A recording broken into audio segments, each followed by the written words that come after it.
ownership is knowing you were created for a time such as this, that Yeah. it is you and that calling on your life that you were meant to fulfill, that you were meant to lean into, that you were meant to have that area of greatness. Yeah. And that's an exciting thing, is that each and every one of us were meant to be world class at something. Think about that for a second. This is the Own It Show, where we tell stories of how everyday people made ownership theirs. Hey, everybody. Welcome back to the Own It Show. I'm your host, Justin Rothling-Schofer. My co-part is not here. She's actually up in Mont Tremblant shoveling the snow right now. But no, I'm just kidding.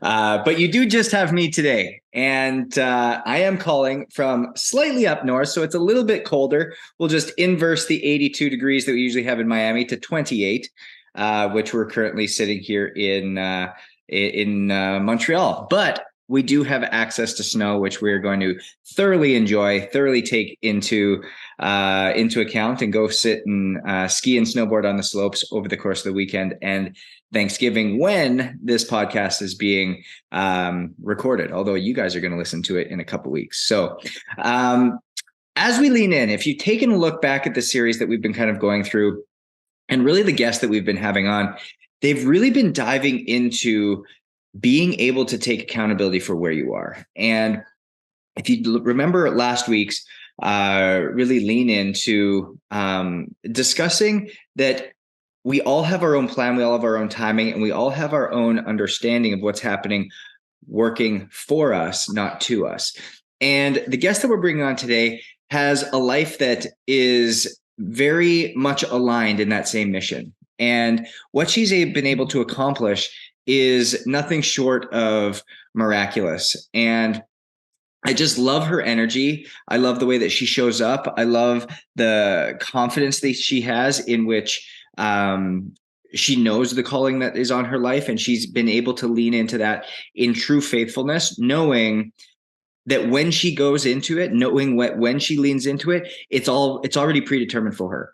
And because of that, she's able to step in a real powerful way. And so bringing her on today, allowing her to share her story, allowing her to lean into her testimony, and allowing her to pour into you guys is a big hope of mine. And ultimately, really grateful that Chrysandra, you were able to come and share time with us and our audience and be able to pour into them. So thank you so much. And welcome to the Own It Show. Thank you so much, Justin. Wow, I'm just so humbled to just be on with you and with just this program, and just love what the mission is, and just really knowing that we have nothing to fear when we are able to own it, and we're able to know that we're right where God has us. So thanks for having me. You are so welcome. It's just seeing you across the screen. If you guys aren't watching on YouTube, I hope you can tell just by listening auditorily, just the energy, just like literally comes through the screen from both your smile and the way in which you show up, and just it radiates off you. And so I'd love you to just kind of start out and tell a little bit about your story up until this point, because it's so unique how you've been anywhere from The View to Good Morning America to on every major newscast, talking about how you've been able to lean into your calling, and then being able to truly serve those people. And I'm not just talking about people in the US, guys. Like, I'm talking about people internationally on a massive scale, and the impact that you're having is only simply because you've leaned into your calling, only simply because you've leaned into that inner discontent, that spiritual claustrophobia that God has put on your heart, and then been able to step out in faith into that. And so I'd love you to kind of walk through what this has been like in your journey, because I guarantee you what people see on social media, what people see in terms of this finished product, hasn't always been this finished product. No, and it's always a journey. So I love that we're all kind of on this roller coaster ride, and we're all in our own lane, our own ride. But we are able to know that God has been so faithful. And, I am not in Canada, but I am in Colorado, and I actually was just born and raised in Colorado, and I just love it so much. I just think that it's one of the treasure box states of America, and maybe the world. But just love that it's just built of adventure and um, just a passion and creativity. And a lot of those things have been knit into my heart.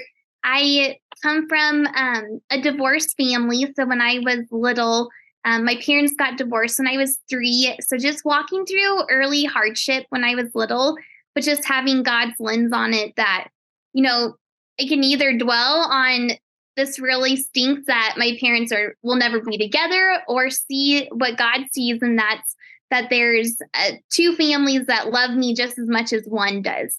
And so early on, just having God really fine-tune my heart and my lens on hardship, and when those come up, to be able to see his potential. And so all growing up, just loved sports, loved leadership, loved getting involved. And when I was 18 years old, it was almost this milestone in my life where the Lord just gave me this huge dream, and it was to help people go after the calling that he has on each one of our hearts. And for people to know, if you're living and breathing, God has a plan and purpose for your life, for this moment, for today, and every day that you have breath in your lungs, to have an eternal legacy to ripple out and touch hearts and even angels and, just people everywhere. And so being 18 years old, hearing this vision, I was passionate about it. And there was a quote that kind of stamped on top of this vision was, "What would you do if you knew you could not fail?" And as soon as I heard this from the Lord, which seems like, people are like, "Oh, how did you really hear it?" And just in the quietness of my heart, I knew that this was not of me, and it was of God. It was his heartbeat for humanity and what that could look like. And if people were really able to live out those beautiful, incredible dreams inside of each one of our hearts, the world would come to see this fruition and a love for Jesus that has never been known before, because he's the only one that brings that abundant life that we all are deep down craving.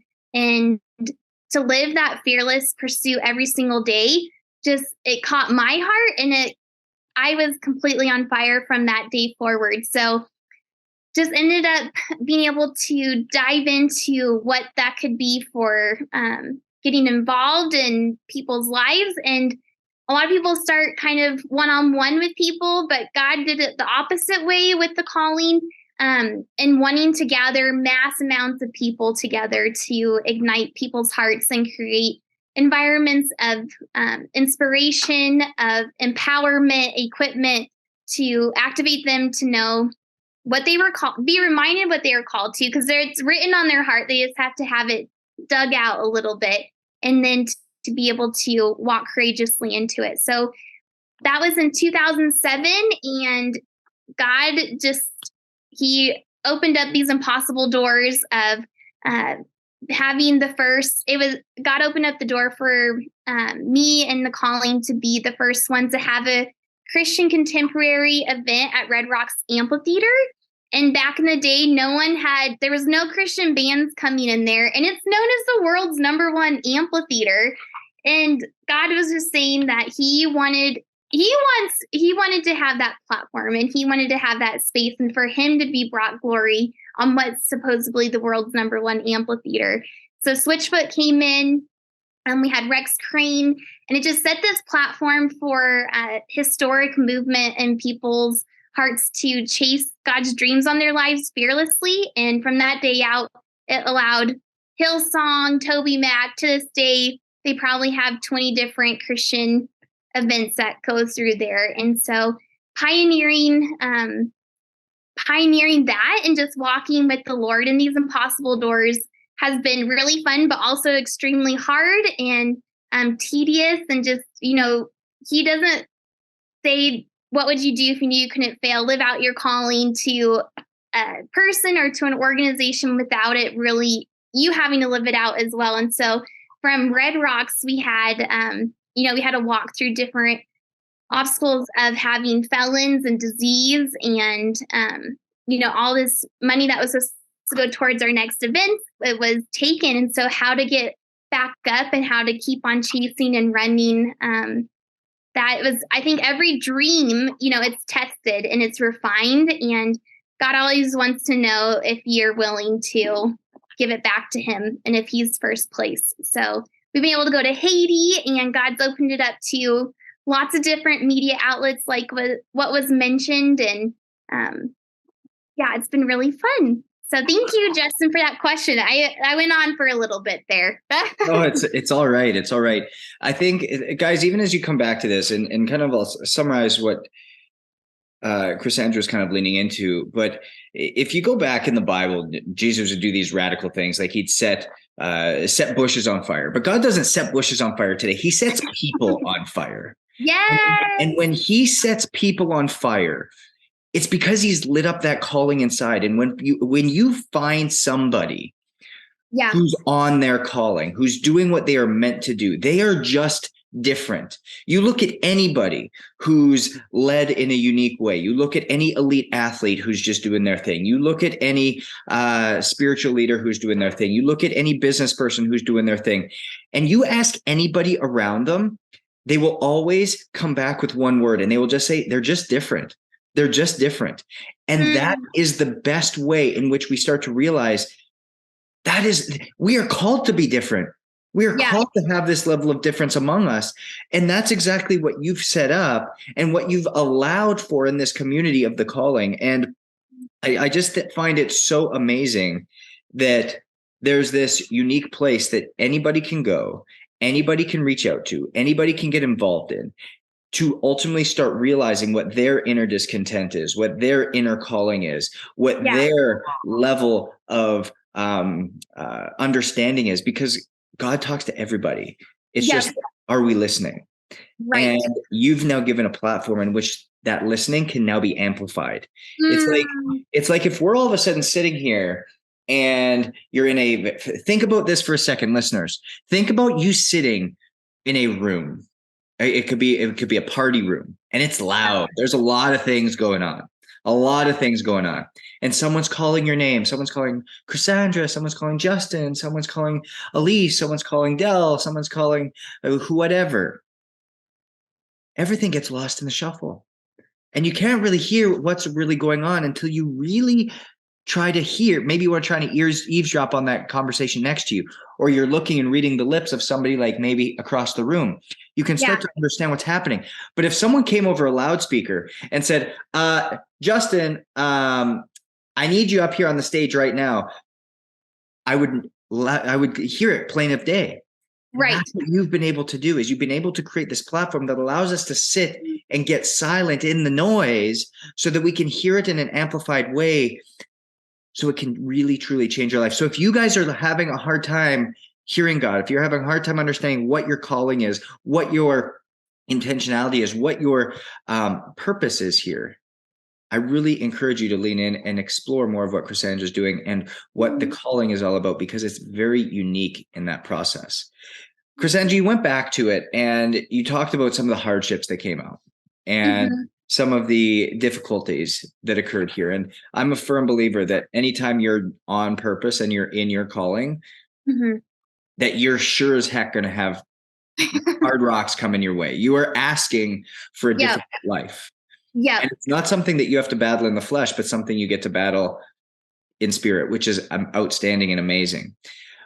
Walk me through some of your reactions, or walk me through some of your faithfulness that occurred during that difficult time that ultimately led to the great outcomes that did.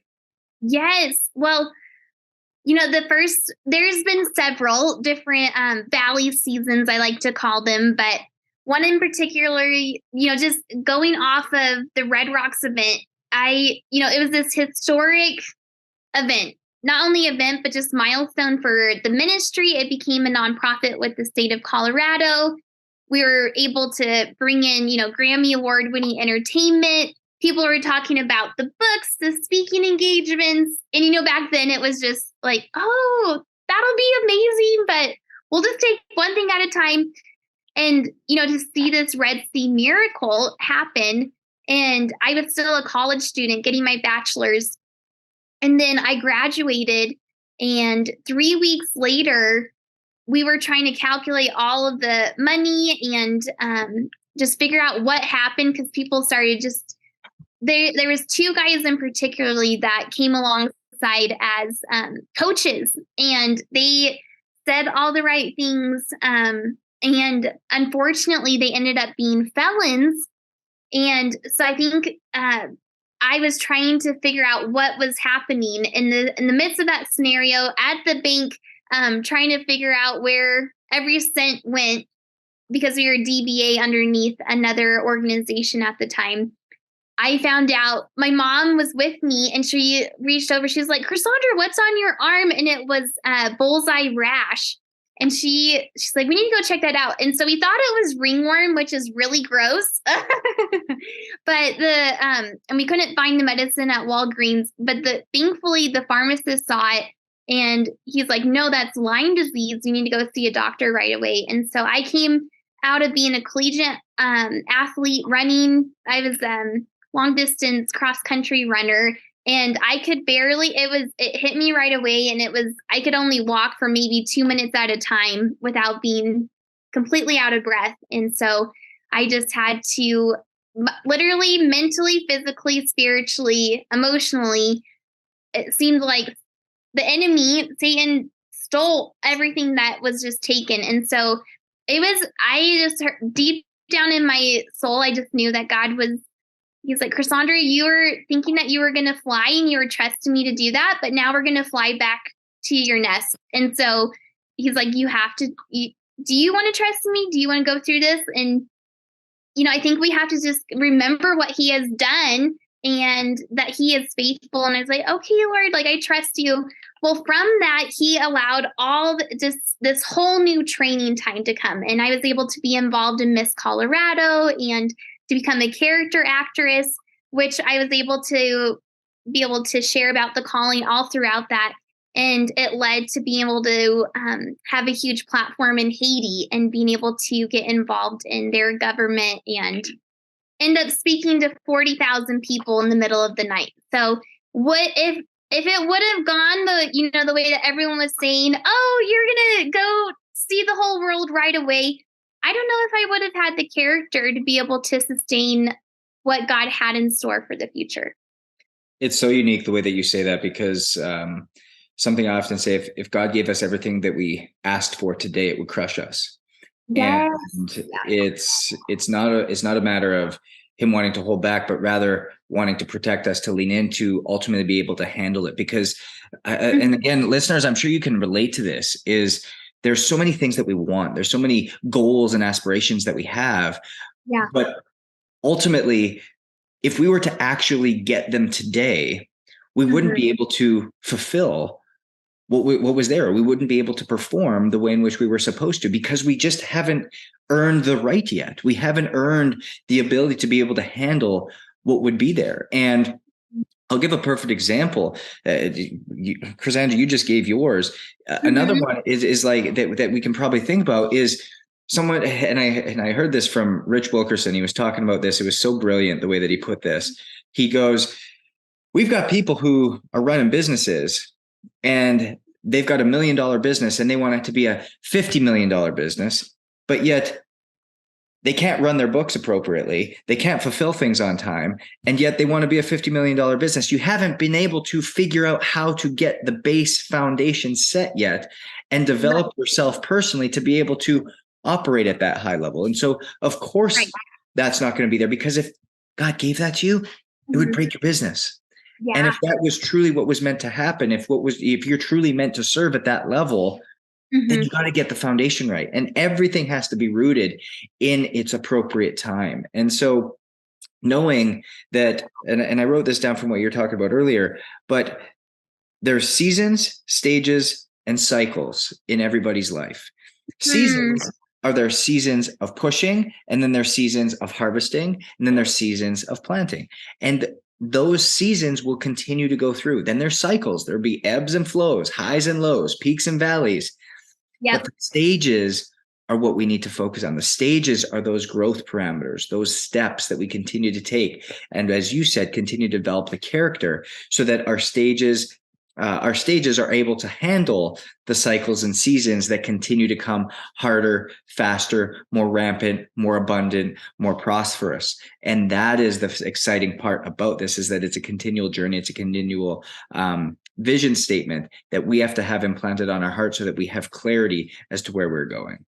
Yes. Yeah, I couldn't have said it better. And God cares about our hearts. He doesn't care about our end destination. And it's at the end of the day, that's his goal, is that our hearts are his. And we're going to continually find ourselves in different circumstances to be able to be tested. That is he really the king of our hearts? And are we willing to give up anything to have him? And with Abraham and Isaac, this promise that he waited for so long, and it's brought up, very often, but it's such a great reminder to know that our deepest dreams, our deepest desires, usually God wants them, and we have to trust that he might give them back, and he might take it and then give something later on. But everything is for our good, whether he does take it or not. So I think it's just that faith process, and we can't please God without faith. So it's just this cycle and this adventure. 100%. For someone who lives in ownership and really kind of leans in on that in a lot of this space, what would you say your definition of ownership is? So I love this question. And my definition of ownership is realizing that there's no one in the whole world that is going to be Chrysandra Brunson. And there's no one who's been through my experiences, my giftings, my talents, my weaknesses, and to be able to embrace that and know that God has me here for such a time as this, and to make the most out of every single day. I believe that's my ownership, that I get to live out every single moment and be able to hold myself accountable to God. And he's the only one that I am running for, that I'm living for, and that has ownership over this life. So great question. I love that. So, I mean, what I'm taking out of it, the tight soundbite is ownership is knowing you were created for a time such as this, that it is you and that calling on your life that you were meant to fulfill, that you were meant to lean into, that you were meant to have that area of greatness. Yeah. And that's an exciting thing, is that each and every one of us were meant to be world-class at something. Think about that for a second. Yeah. Every single one of us was meant to be world-class at something. And I don't care what that is. I truly don't. That could be, you are meant to be the world-class, like a world-class caregiver, a world-class entrepreneur, a world-class clothing maker, a world-class creative, a world-class lover. I don't care what it is, but you were meant to be world-class at something. And the moment that you lean into that is the moment that you become alive, is the moment you come on fire. And just like I said before, God doesn't set burning bushes on fire anymore. He sets people on fire so that they can be different, so that they can lean out and be different and be realized for that. And somebody sees that and goes, man, I don't know what that guy or girl has, but I want it. I want it. I want to be like that. I want to be close to that person. I want to get closer to that person. I want to be in their ecosystem, because whatever they're drinking, I want to drink that too. And that's an exciting thing. Yeah. Well, and Eleanor Roosevelt says, and one of my coined favorite quotes is, the future belongs to those who dream. And for us to realize that we're each meant to continue to dream, because those dreams, when we're seeking God with all of our hearts, he gives us the desires of our heart. And so God is such a dreamer. He has the biggest imagination, bigger than we could ever fathom, and nothing is too big. So to be able to cultivate that when we realize what that dream is in our heart, to have that ownership to live it out no matter what. I love it. Chrysandra, where can people find more of you, and where can they find more of the calling if this is something that they really want to lean into, something that they want to understand a little bit more, and something that they want to get involved in? So you can go to the Calling's website, thecallingnonprofit.org. and would love for people to please come visit me there. All you listeners, would love to help you activate your calling. We have a free activation sheet there, and just to be able to stir your heart, to be able to believe in your dreams, your calling, to have a community behind you like Justin. And you can find me at any of my social media sites, Chrysandra Brunson. And it's spelled a little differently, Chrysandra. So if you get the first name, you'll get the last one. I love it. I love it. And we'll put all that in the show notes, guys. So you'll have full access to that. I really encourage you to go to thecallingnotprofit.org, because that will give you all of access to everything that Chrysandra's doing and everything that she's into to help you find your calling, because we know that you were meant to be world-class at something. We know that you were put on this earth for a reason, and you actually are born twice: the day that you are born, which is your birthday, and the day that you realize why. And the ability for you to lean into that, the moment that you get the clarity about that, is the moment that you can truly lean into your superpower. And I leave you with this question: is what would you do if you knew that you could not fail and have pure abundance and joy in every single thing that you do? Because we have to know that you were born and put on earth for a time such as this. And we know that success is different. So own your different.